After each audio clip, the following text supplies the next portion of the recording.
2 দশক পর আবারও রাষ্ট্র ক্ষমতায় বিএনপি সরকার। দেশ পরিচালনায় চলতি মেয়াদে প্রথমবারের মতো জাতীয় বাজেট ঘোষণা করতে যাচ্ছে আগামী বৃহস্পতিবার 11 জুন বিকেল 3টায়। এই বাজেট উপলক্ষে সময় টেলিভিশনের বিশেষ আয়োজন বাজেট কাস্টে আপনাদের স্বাগত জানাচ্ছি আমি কামরুল হাসান সবুজ। আজ আমরা আলোচনা করব বিনিয়োগ বাস্তবতা ও রাজস্বদের বিভিন্ন দিক নিয়ে। এজন্য আমাদের সঙ্গে স্টুডিওতে উপস্থিত হয়েছেন গবেষণা প্রতিষ্ঠান সেন্টার ফর পলিসি ডায়ালগ সিপিডির গবেষণা পরিচালক ডক্টর খন্দকার গোলাম মোয়াজ্জেম এবং বস্ত্রকল মালিকদের শীর্ষ সংগঠন বিটিএমের সভাপতি শওকত আজিজ রাসেল। আপনাদের দুজনকেই আমাদের এই বিশেষ আয়োজনে স্বাগত জানাচ্ছি। প্রথমে রাসেল ভাই, আপনার কাছে জানতে চাই আসলে এখন কি অবস্থা আছে আপনাদের ব্যবসা বাণিজ্য, যেখানে অনেক মানুষের কর্মসংস্থান জড়িত, যদি একটু বলেন। এটা ওপেন সিক্রেট। প্রতিনিয়ত কর্মসংস্থান হারাচ্ছে মানুষ, চাকরিচ্যুত হচ্ছে মানুষ, প্রতিষ্ঠান বন্ধ হচ্ছে, টেক্সটাইল মিল বন্ধ হচ্ছে, প্রায় 300-র মতো টেক্সটাইল মিল বন্ধ হয়ে গেছে। আরএমজিতে রেডিমেড গার্মেন্টসে আপনার প্রায় 350 বন্ধ হয়ে গেছে। এগুলো আমরা সকলে জানি। এই ফ্যাক্টরিগুলো বন্ধ হওয়ার পাশাপাশি কী হচ্ছে, কর্মসংস্থান হারাচ্ছে। পাশাপাশি আপনার এরা তো ব্যবসা করে, লোন নিয়ে ব্যবসা করে, ব্যাংক থেকে লোন নেয়, তো ব্যাংকগুলো আবার ঝুঁকিপূর্ণ হচ্ছে। তো এই টোটালটা একটা চেইন ইফেক্ট। আপনি আসলে যখন আমাদের যে জিনিসগুলো করণীয় আমরা সময় মতো সেগুলো করে থাকি না সাধারণত, যার কারণে পরে আমাদের এটা একদম বড় রকম বোঝা হয়ে থাকে। এখনও যেটা শুনতে পাচ্ছি যে সরকার বাজেটে আপনার নাকি আমাদেরকে 60,000 কোটি টাকা দেবে। আপনার কি হিসেবে বরাদ্দ? এটা হয়তো রিভ্যাম্প করার জন্য, রিজুভিনাইল করার জন্য। কিন্তু আমার প্রশ্নটা হলো, এইটা যে সরকার দেবে কাকে দেবে, কোন সেক্টরকে দেবে? এই যে সেক্টর কখনো রুখে দাঁড়াতে পারবে না তাকে দিয়ে তো লাভ নেই। আপনার যেখানে গ্যাপ আছে, যে পণ্যটা ইম্পোর্ট হচ্ছে তাকে ইম্পোর্ট সাবস্টিটিউট হিসাবে আপনি দিতে পারেন, প্রোটেকশন দিতে হবে পাশাপাশি। যে হ্যাঁ, আমি তোমাকে এত লো ট্যারিফে ইম্পোর্ট করতে দিব আর তোমাকেও বলবো তুমি মিল চালাও, দুইটা একসাথে হবে না। প্রোটেকশন যেটা ইন্ডিয়া করে থাকে। আমার দেশে 26,000 কোটি টাকার সুতা ইম্পোর্ট হয়েছে, সর্বকালীন শ্রেষ্ঠ এবং 100% গ্রোথ ইন 1 ইয়ার। তার মানে কি গ্যাপটা আমার দেশে আছে। এই 26,000 কোটি টাকার সুতা আমার দেশে বানানো যায়। তো এখানেই আমি মনে করি প্যাকেজগুলো আসা উচিত। আপনার সম্ভাবনা না থাকলে আপনি যুদ্ধ করে লাভ নেই। যদি সম্ভাবনা থাকে তাহলে আপনি সেখানে পেট্রন করতে পারবেন। তো এটা একটা সুবর্ণ সুযোগ এবং জায়গা, এবং টেক্সটাইল কনজিউম করে অনেক কর্মসংস্থান, অনেক এমপ্লয়মেন্ট, অনেক বড় ভ্যালু এডিশন, ডলার রিটেনশন এটার সাথে জড়িত আছে।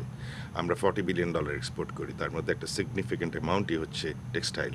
আমরা কিন্তু টেক্সটাইল অ্যান্ড আরএমজিকে মিলায় ফেলি, যদিও তারা পরিপূরক, কিন্তু আপনার একজনকে সাপ্লিমেন্ট করে। এই যে ইন্টিরিয়াম গভর্নমেন্টের সময় ঢালাওভাবে সুতা আসলো, আমাদের তখন একটু সাপোর্টের দরকার ছিল, তখন ওই সাপোর্টটা দেওয়া হয় না। টিকার যেরকম সাপোর্ট দরকার ছিল, আমাদেরও সেরকম সাপোর্ট দরকার ছিল। এখন তো অনেক টাকার ধাক্কা হয়ে গেল। তখন অল্প টাকা দিয়ে আপনি সারতে পারতেন। ওরা যখন ডাম্পিং করে, আপনি তখন ওটাকে প্রোটেকশন দেওয়ার মতো ফর্মুলা নিয়ে আসতে পারেননি। যদিও আমাদের বিভিন্ন প্রস্তাব ছিল, সেগুলো বলতে গেলে এখন লম্বা হবে, কিন্তু আমাদের প্রস্তাব ছিল, আমাদের এগুলো কর্ণপাত করা হয়নি। কিন্তু ব্যাংক তো আপনাদের পাশে দাঁড়াতে চাচ্ছে। ব্যাংক তো কিছু ঋণ নিয়ে, কিছু প্যাকেজ নিয়ে কথা বলছে। বাংলাদেশ ব্যাংকের ঘোষণা দিচ্ছে। বাংলাদেশ ব্যাংক তো শিডিউল ব্যাংকের টাকাই খেয়ে ফেলতেছে। তো ওরাই যদি বড়োয়ার হয়ে যায়, ওরাই যদি টাকাগুলো নিয়ে যায়, ওরাই যদি বন্ড ছাড়ে, তো ওরা আমাদেরকে আবার, এই শিডিউল ব্যাংক আমাদেরকে কেমনে টাকা দেবে? এই আমাদেরটা বিপদের মধ্যে একটা মহা বিপদ হইল যে শিডিউল ব্যাংক আমাদেরকে সময় মতো কাঁচামাল কিনতে সাপোর্ট করেনি। এটা বিভিন্ন কারণও আছে। দীর্ঘদিন ধরে নাকি? এটা গত 24 মাস 30 মাস আমি বলবো। কারণ আপনি যখন টাকা ডিভ্যালু হয়েছে, মোয়াজ্জেম ভাই আরও ভালো করে বলতে পারবে, ওই টাকার তো আপনি আমাকে সমন্বয় করেন নাই। আমার 100 টাকা দিয়ে আমি প্রতি বছরই কাঁচামাল কিনি। যখন আমার 100 টাকাটা হয়ে গেল 60 টাকা ভ্যালু, তার বাকি 40 টাকার মাল কে কিনবে, কোথেকে কিনবে? ওটা আপনি সমন্বয় করতে হবে না, সেটা করা হয়নি। তারপরে আমাদের যে ওয়ার্কিং ক্যাপিটাল, এটা ক্রমশ ডিপ্লিট করে গেছে। ডিপ্লিট করার দুইটা কারণ। একটা হচ্ছে আপনি সময় মতো আমরা গ্যাস পাইনি, বিদ্যুৎ পাইনি। সে জ্বালানি সংকট তো এখনও আছে। এখন আপনি বলেন টেক্সটাইল কোনো দিনও 95% এফিসিয়েন্সির নিচে প্রফিট করতে পারে না। তো আমরা 30% ক্যাপাসিটিতে চালাইছি। 40% ক্যাপাসিটি চালাইছি এবং ওয়ার্কারদের স্যালারি মেনটেন করে গেছি এই আশায় যে সরকার বোধহয় কোনো প্যাকেজ নিয়ে আসবে বা প্রণোদন নিয়ে আসবে বা আমাদের সাথে কথাবার্তাও বলবে, সেটা কিন্তু প্রতিফলন হয়নি। এখন এটা হয়ে গেছে একটা বিরাট হোয়াইট এলিফ্যান্ট। এখন সরকার এটা ব্যাকফুটে আছে। এখনও যদি আপনি চিন্তা করেন যে টেক্সটাইলকে আপনি আবার ফেরত আনবেন মার্কেটে, আপনি মনে করেন এটা একটা মোটরসাইকেল যে সুইচ অফ করলাম সকালে, বিকালে আবার সুইচ অন করে দিলাম। It doesn't work like that. এটা একটা হাতি। আপনার প্রতিটা ইন্ডাস্ট্রি থেকে 40, 50, 100 কোটি টাকা ডিপ্লিট হয়ে গেছে। ওয়ার্কিং ক্যাপিটাল আপনি লস করেছেন। কিন্তু যদি বলেন ব্যবসা কি প্রফিটেবল, আমি বললাম প্রফিটেবল। আমার এই জায়গাগুলো ঠিক করে দাও, আমরা আবার ঘুরে দাঁড়াতে পারি। সেই নীতি কৌশলগুলো নিয়ে আমরা আলোচনা করবো। আমরা মোয়াজ্জেম ভাই আপনার কাছে জানতে চাই, একটু বোঝার চেষ্টা যে ব্যবসা বাণিজ্যের যে অবস্থার কথা রাসেল ভাই বলছেন, সেখান থেকে যে রাজস্ব আদায়ের লক্ষ্যমাত্রা ধরা হয় কিংবা আগামী অর্থ বছরের বাজেটের জন্য যেটা ধরা হচ্ছে বলে বিভিন্ন মাধ্যমে জানা যাচ্ছে, এই যে লক্ষ্যমাত্রা ধরা এবং আদায় বাস্তবতার ভেতরে তো একটা পার্থক্য থাকে। সেই পার্থক্যটার ওনারা বলছেন যে ব্যবসা বাণিজ্য আসলে খারাপ। ব্যবসা বাণিজ্য যদি খারাপ থাকে তাহলে আসলে এই আদায় লক্ষ্যমাত্রা অর্জন করাটা কতটা সহজ এবং বাস্তবসম্মত হয়? দেখুন, সরকারের রাজস্ব আদায় আসেই হচ্ছে 2-3টা গুরুত্বপূর্ণ উৎস থেকে। একটি হলো ব্যবসায়ীদের আয় থেকে, কর্পোরেট ইনকাম ট্যাক্স যেটা আমরা বলি সেটা। এছাড়া আরেকটি আসে হলো পার্সোনাল ইনকাম ট্যাক্স যেটা, এবং একই সাথে ব্যবসা বাণিজ্যের সঙ্গে আমদানির সাথে সম্পর্কিত যেখানে, সেখানেও আমরা আমদানির ক্ষেত্রে আমাদের বিপুল পরিমাণ রাজস্ব আশায় থাকে এবং সেটাও আবার ব্যবসার সাথেই সম্পর্কিত। ব্যবসায়ীরা যত কাঁচামাল আনেন, মধ্যবর্তী পণ্য আনেন, মেশিনারিজ আনেন এবং একই সাথে যেমন জ্বালানি আমদানি করতে হচ্ছে, এর মাধ্যমে কিন্তু সরকার বিপুল পরিমাণে ভ্যাট পাচ্ছে, ট্যাক্স পাচ্ছে, এআইটি পাচ্ছে, আরডি, সিডি এগুলো সব পাচ্ছে এবং সেটাই হচ্ছে তার রাজস্ব আদায়ের গুরুত্বপূর্ণ উৎস।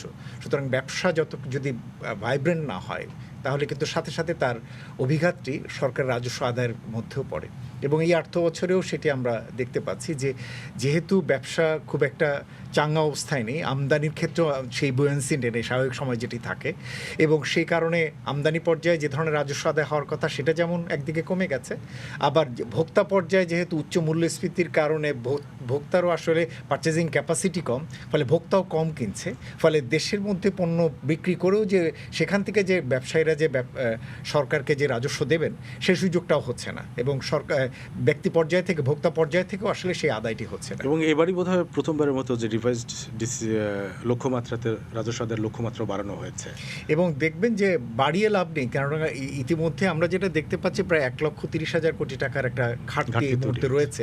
সুতরাং আমাদের কাছে ঠিক পরিষ্কার না যে রিভাইজড লক্ষ্যমাত্রা বাড়িয়ে আসলে কতটুকু এই অর্থ বছরের যে টার্গেটের কতটুকু কাছাকাছি যাওয়া যাবে, কারণ এখনও সিঙ্গেল ডিজিট গ্রোথে আছে, যেখানে স্বাভাবিক সময় ডাবল ডিজিট গ্রোথ থাকে কিন্তু এখনও সিঙ্গেল ডিজিট গ্রোথ থাকছে।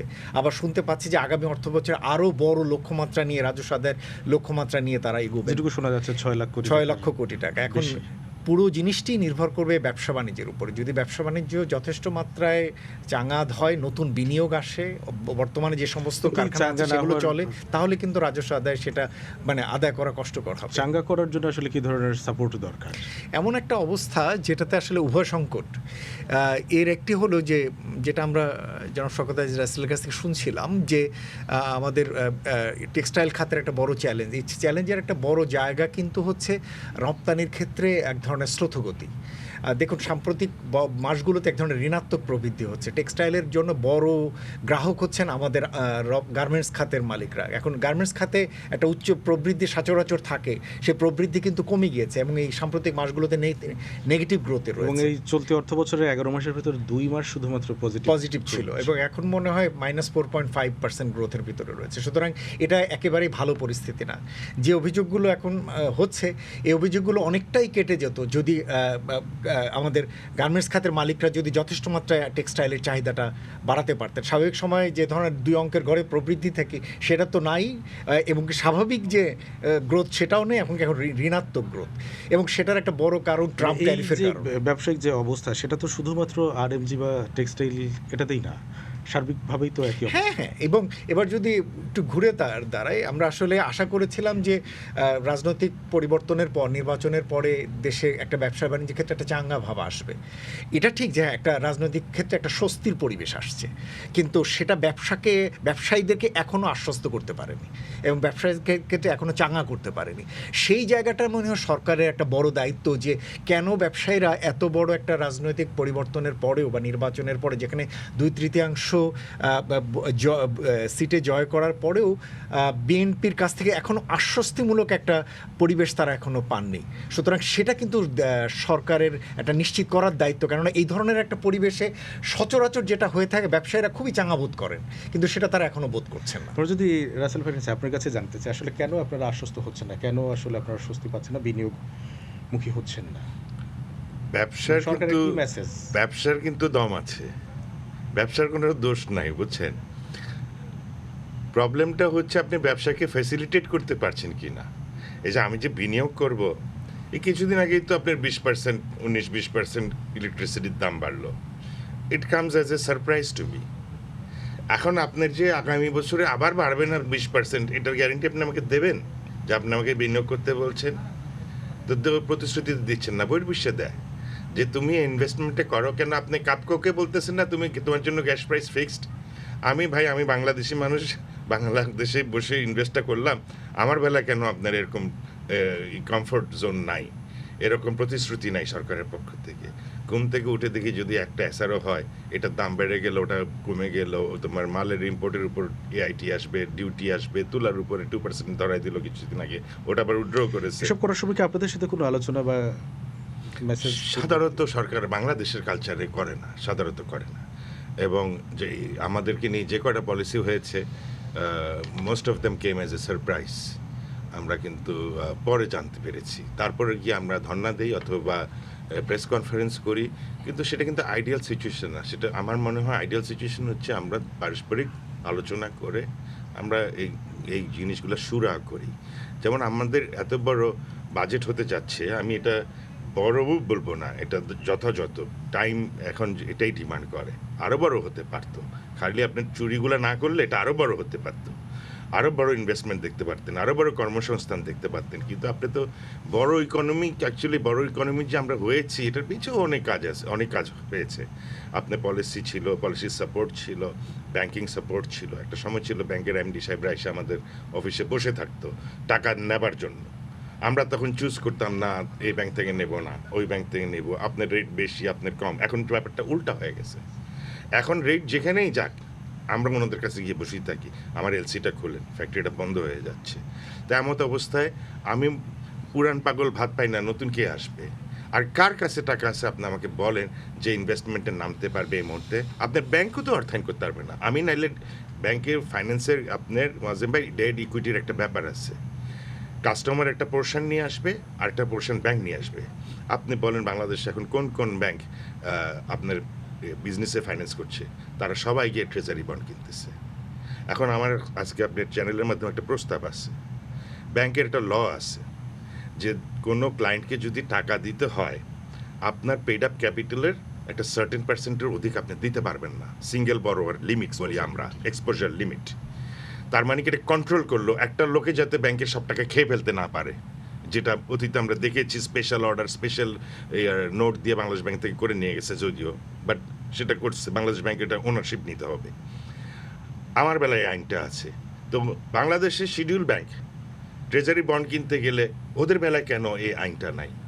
একটা ব্যাংক তার মূলধনের কত পার্সেন্ট কিনতে পারবে সেটা এবার আমরা পলিসি আকারে দেখতে চাই। আপনি একটা বাজেট করে দিলেন, খুব সুন্দর বাজেট, দেখা যাবে আপনি হাসপাতাল করে ফেলতেছেন, আপনি বড় বড় ইমারত করে ফেলতেছেন, আপনি স্কুল কলেজ করে ফেলতেছেন, শিক্ষার মান বাড়ায় ফেলতেছেন, শুনতে ভালো লাগবে, দেখতে ভালো লাগবে, কিন্তু আপনি মনে করেন জাতিটা খাবে? আমরা মজ্জেম ভাই, আমরা যেটা রাসেল ভাই বলছিলেন যে আসলে সরকারের সাথে যে ব্যবসায়ীদের যে এক ধরনের দূরত্ব মানে কাটছে না আর কি, যেটা যে দূরত্ব থেকেই যাচ্ছে নীতি কৌশল সাজানোর ক্ষেত্রে। এই অবস্থায় যদি এরকম দূরত্ব বজায় থাকে এবং যদি বাজেটের আকার 9,38,000 কোটি টাকা বা 30,000 কোটি টাকা এরকম বড় বাজেট সাজানো হয়, সেটার আসলে সুফল দিন শেষে ব্যবসায়ীরা, দেশ, সাধারণ মানুষ কীভাবে পাবে? দেখুন, সাধারণত বাংলাদেশে যেটা হয়, বাংলাদেশে আসলে তিনটা পক্ষ। একটা হলো রাজনৈতিক পক্ষ, অর্থাৎ যেখানে কিনা মন্ত্রীরা বসা। আরেকটা হলো ব্যুরোক্রেসি, যেখানে কিনা সচিব এবং সংস্থার প্রধান এবং অন্যরাও যুক্ত। এবং আরেকটা হচ্ছেন ব্যবসায়ীরা, যদি আমি ব্যবসার সাথে সম্পর্কিত এই তিনটি গোষ্ঠীকে বলি। এর ভিতরে আমার কাছে মনে হয়েছে যে মানে রাজনীতিবিদদের সাথে ব্যবসায়ীদের তাও যদিও আন্ডারস্ট্যান্ডিংটা ক্লোজ হয়, কিন্তু ব্যুরোক্রেসির সঙ্গে ক্লোজ করাটা খুব কষ্টকর। এবং অনেক ক্ষেত্রেই দেখা যাচ্ছে যে ব্যুরোক্রেসি তার মতো করেই সিদ্ধান্ত নিয়ে থাকে এবং তার মতো করেই জিনিসগুলো করে থাকে। আমাদের দেশে এই যে একটা প্ল্যাটফর্মে বসে কমন সিদ্ধান্ত নিয়ে এবং তার ভিত্তিতে বাস্তবায়ন করার নজির কম। ঠিক বলেছেন আসলে, যে আমাদের দেশে মানে ব্যবসায়ী বলি অথবা সিভিল সোসাইটি বলি, থিঙ্ক ট্যাঙ্ক বলি, যাই বলি, মানে এই ধরনের ডিসকাশনের মাধ্যমে কোনো একটা সিদ্ধান্ত নেওয়ার অতীত নজির কম। আমি আপনাকে ছোট্ট উদাহরণ দিই, এটা এবার চেক করে দেখতে পারেন আপনারাও। এবছর যতগুলো পক্ষের সঙ্গে এনবিআর বসেছে, অলরেডি তো আপনারা জানেন যে সকল পক্ষের সঙ্গেই প্রায় সাধারণত যে কালচারটা বসার কালচারটা ওনাদের আছে, কিন্তু অতীতে আমরা যেটা দেখে আসছি যে ওর থেকে খুব সিকি ভাগও মানে একেবারে দশমাংশ পর্যন্ত আসলে আলটিমেটলি বাজেটে নেওয়া হয় না। তাহলে এই বসার কালচারের মানে কি? এবার যেহেতু একটা নতুন সরকার এসছে, নতুন সরকারের আন্ডারে নতুন একটি বাজেট হয়েছে এবং এবারও বিভিন্ন পক্ষের সঙ্গে তারা আলাদা আলাদা করে বসছে, আমাদের কাছেও বসছিল, আমাদের পক্ষ থেকেও আমরা প্রস্তাবনা দিয়েছি। আমরা এবার দেখতে চাই যে হ্যাঁ, এই বিভিন্ন পক্ষের প্রস্তাবনার কতটুকু আসলে বাজেটে রিফ্লেক্ট হয়। সুতরাং সেখান থেকে অন্তত একটা টেস্ট কেস হবে যে কতটুকু ইনক্লুসিভ করার চেষ্টা এখানে রয়েছে। অবশ্যই বিভিন্ন স্বার্থগোষ্ঠীর বিভিন্ন রকমের স্বার্থ থাকে, সেটা তো অবশ্যই, এবং এনবিআরের পক্ষ থেকে সেই জায়গা থেকে একটু দূরত্ব বজায় রেখে তার মতো করে সেটাকে নেওয়ার একটা বিষয় থাকে, কিন্তু তার ভিতরেও তো প্রত্যেকটি সংস্থার কিছু যৌক্তিক দাবি থাকে, সেগুলো কতটা তারা তার মতো করে নিলে, যেটা আমরা সবসময় শুনি, ব্যবসা বান্ধব পরিবেশ নিশ্চিত করা কি সম্ভব হয় কোথায় সেটার জন্য? না, সেটা তো হচ্ছেই না আমাদের এখানে। ব্যবসায়ীদের অনেক ক্ষেত্রেই কিন্তু ব্যবসায়ীদের ট্যাক্স ভ্যাটের ক্ষেত্রে যতটা না দাবি, তার থেকে অন্য জায়গায় অনেক গুরুত্বপূর্ণ দাবি। যেমন হচ্ছে যে তাদের লাইসেন্স ফি, রেজিস্ট্রেশন ফি এবং যে রিনিউয়ালের বিষয়টা, প্রতি বছর রিনিউয়াল কেন? এটা তো কোনো মানে নেই। এগুলোকে কেন অনলাইন করা যাচ্ছে না? কেন ব্যবসায়ীদের এই যে বিন টিন এগুলোর ক্ষেত্রে কেন অনলাইনে তারা এখনও, যদিও কর্পোরেট বড় এরা অনলাইনে তারা সাবমিশন করছেন তাদের ব্যবসায়ী, কিন্তু এখনও এগুলোকে ফুললি অনলাইন করা যাচ্ছে না। সেটার পিছনে কার স্বার্থ, কি উদ্দেশ্যে এখনও তারা ফেস টু ফেস মিটিং করতে চান? সেই জায়গাগুলো তো এখানে আসলে বোঝা যায় যে হ্যাঁ, এটাকে আসলে অন্য ধরনের কিছু স্বার্থ এখানে জড়িত রয়েছে। সুতরাং আদতেই যদি আমরা ব্যবসা বান্ধব পরিবেশ চাই, তাহলে এগুলো সবই আসলে আপনি ডিজিটালাইজ করে ফেলেন, গ্র্যাজুয়ালি অনলাইনে নিয়ে আসেন সব কিছু। যেমন এই যে বিডার অধীনে কথা ছিল যে সবগুলো অনলাইনে সমস্ত লাইসেন্সগুলো পাওয়া যাবে, কিন্তু এখনও বড় বড় যে পক্ষগুলো তারা এই সিস্টেমে ঢোকেনি। আমি যতদূর জানি যে বেশ কিছু বড় যাদের কাছে ওনাদের যেতে হয়, তারা বিডার আসতে চান না। তার কারণ একেবারেই ব্যক্তিগত, কেননা তারা চান ফেস টু ফেস একটা মিটিং হোক, সেখানে তারা ডিলগুলো করতে চান। সুতরাং এই যে করাপশনের একটা কাঠামোই রয়ে গিয়েছে এর ভিতরে, যে এই সমস্ত জায়গায় যে ব্যবসার পরিবেশ উন্নত করবেন, এগুলোকে এখন পর্যন্ত আমরা ডিজিটালাইজ করতে পারলাম না। সেটা শুধুমাত্র ভ্যাট রেজিস্ট্রেশন, ট্যাক্স রেজিস্ট্রেশন, তারপর হচ্ছে পরিবেশ তারপর ফায়ার সার্ভিস, সিভিল ডিফেন্স, তারপর হচ্ছে বয়লার, এই যে যতগুলো লাগে 37টা সম্ভবত বিভিন্ন রকমের লাইসেন্স রেজিস্ট্রেশন নিতে হয়। এগুলো তো আমি ইজিলি পারি এগুলো, তা আমরা কেন এখন এই জিনিসগুলো এখানে উন্নীত করতে পারলাম না? রাসেল ভাই, যে ব্যবসা বান্ধব পরিবেশ নিশ্চিত করার ক্ষেত্রে যে অনলাইনে সব কিছু কাজ শেষ করা, সেখানে হচ্ছে না। মজ্জম ভাই যেটা বলছেন যে আসলে 1-to-1 ডিল করতে চান, সেই ডিলটা আসলে আপনাদের জন্য কতটুকু স্বস্তিদায়ক হয়, যেটা করাপশনের কথাও উঠে এসেছে? অ্যাটলিস্ট একটা জিনিস বলতে পারি যে they have started the process, এটা একটা গুড থিং। কিন্তু এখনো আপনার ওটিপি যদি আসতে হয়, আপনাকে একটা লোক গিয়ে ওখানে ঘুষ দিয়ে আসতে হয়, তারপরে আপনার কাছে ওটিপি বলে যে আসতেছে ওটিপি, সারাদিন বিকেল পর্যন্ত বসে থাকবেন, ওটিপি আসবে না, আপনার কাজ শেষ। এমন একটা জাজ আমাকে এটা বলেছে, সে বেঞ্চের মধ্যে কিছুক্ষণ পর পর ফোন চেক করছে যে তার ওটিপি আসতেছে না। তারপর তারই একজন খানসামা গিয়ে তাকে টাকা দিল, বেশি না, 500 টাকা, আমাকে যেটা বলা হয়েছে আর কি, ওনার নাম তো কোট করতে যাব না, যে 500 টাকা দেওয়ার সাথে সাথে ওটিপিটা চলে এসছে।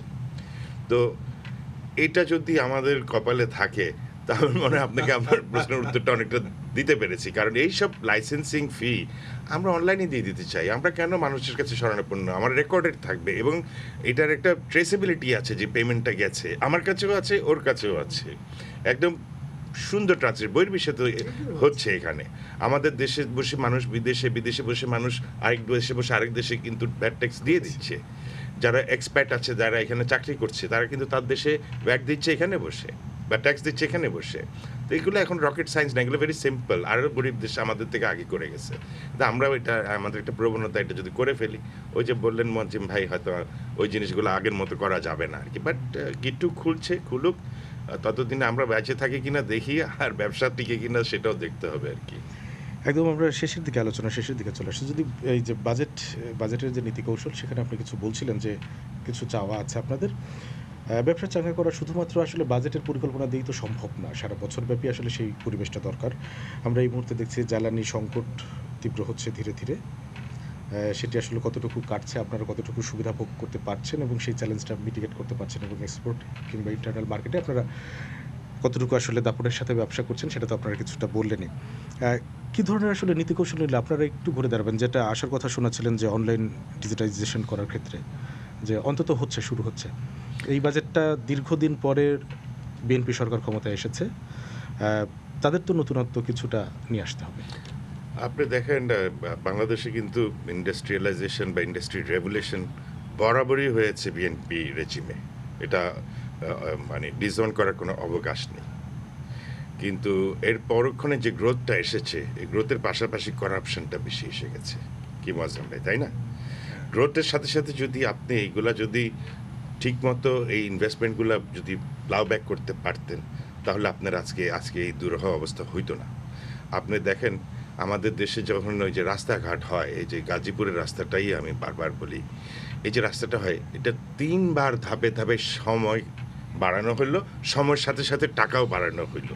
তাইলে তোমার প্ল্যানিং ইন প্লেস কোথায় ছিল? বাজেট ছিল এটার জন্য। বাজেটটা কতবার চেঞ্জ হয়েছে? ওই একটা লোকের ধরছেন আপনি? আগামী যে আমাদেরকে বলতেছেন এয়ারপোর্টে নতুন বিমান সংযুক্ত হবে, বা আমাদের বিমানের মধ্যে নতুন এয়ারলাইন আরও 14টা আসবে আমাদের বহরে, তো 14টা কোথায় কোথায় ফ্লাই করবে আপনাকে বলেন? তারপরে নীতিকৌশল সংস্কার, নীতিকৌশল আমি জানতে চাই, এবং আপনার টিকেটের দামও জানতে চাই। নৈতিকতা একটা বড় বিষয়। আপনি কোন রুটে অপারেট করবেন আমি জানতে চাই। আপনার শখ হয়েছে কিনে ফেলবেন বিমান, বা কোনো প্রেশারে পড়ে কিনে ফেলবেন, বড় এগুলোকে বসায় রাখবেন? এয়ারপোর্টে তো 2.5 বছর বসায় রাখছেন। এটা যদি আমাদের প্রাইভেট ইনভেস্টমেন্ট হতো, এতক্ষণ তো আমি দেউলিয়া। কিন্তু আপনি দেউলিয়া না, কারণ আপনি আমার টাকা দিয়ে এটা করছেন।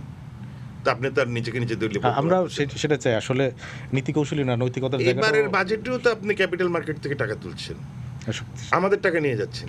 তো আমরা ব্যবসা করবো কোত্থেকে? আজকে টোটাল জিনিসটা 85% অফ দি এই কর্মসংস্থান হচ্ছে আপনার প্রাইভেট। তো আপনি তার টাকা নিয়ে যাচ্ছেন, তো আর তার থেকে গ্রোথ আশা করছেন, দুটো একসাথে হয় না।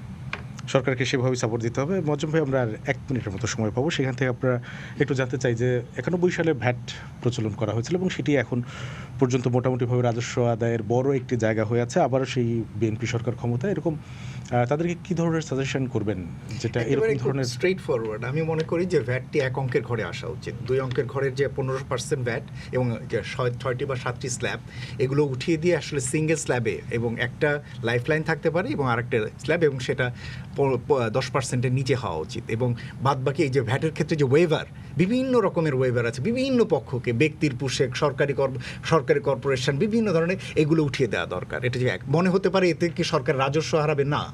আপনি বিভিন্ন ধরনের ব্যবসা যেগুলো আসলে এখনো কর জালের ভিতরে নেই, সারা দেশে ছড়িয়ে আছে, তাদেরকে আনেন। তা না করে আমরা অল্প কিছু বড় ব্যবসায়ীর কাছ থেকেই ভ্যাট আদায় করে লক্ষ্যমাত্রা অর্জন করতে চাইলে সেটা আসলে মানে মোটেই ঠিক না।